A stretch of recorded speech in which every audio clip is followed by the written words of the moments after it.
bagaimana sih peran bahasa Indonesia secara bermasyarakat? Oke, peran bahasa Indonesia tentunya menjadi bahasa persatuan ya. Jadi kita hidup di masyarakat yang beragam.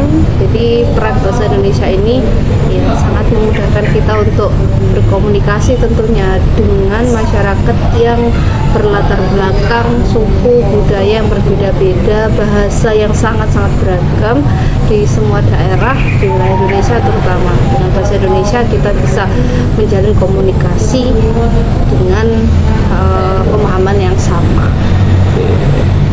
Bagaimana cara penerapan atau penggunaan bahasa Indonesia yang baik dan benar di lingkungan mahasiswa? Kalau menurut saya di lingkungan mahasiswa itu sederhana sih.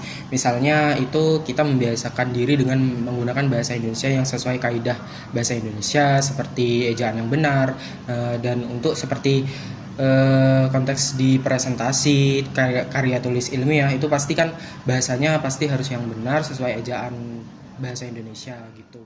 Dalam konteks ragam apa bahasa ilmiah biasanya digunakan?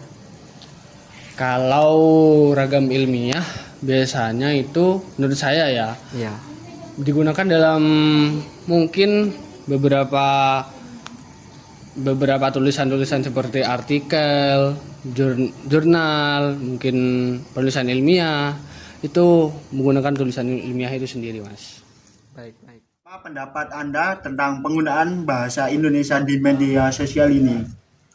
Pendapatku di bahasa Indonesia saat ini kan rata-rata Gen Z ini memakai bahasa Indonesia yang bahasa bukan baku, bahasa baru seperti saya menjadi aku, kan saya baku dan aku tidak baku. Jadi penggunaan bahasa Indonesia di media sosial itu tetap berlaku dan sesuai dengan penggunaannya.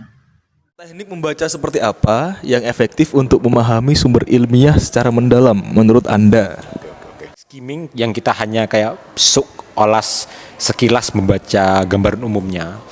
Terus kalau misalnya punya lebih banyak waktu, kita bisa pakai teknik scanning. Jadi kita kayak cari kata-kata yang penting, kayak kunci kata. Jadi kita bisa kurang lebih memahami secara struktur kronologis gimana sih suatu karya ilmiah itu. Mengapa kesatuan berdiskusi dalam proses ilmiah itu sangat penting? Yang paling penting sebenarnya di atas kesepakatan adalah intensi. Ketika sedang berdiskusi itu dia tuh pengen cuma sekedar nyerang atau memang benar-benar pengen menyampaikan argumennya secara baik. Kan itu kan dua hal yang berbeda.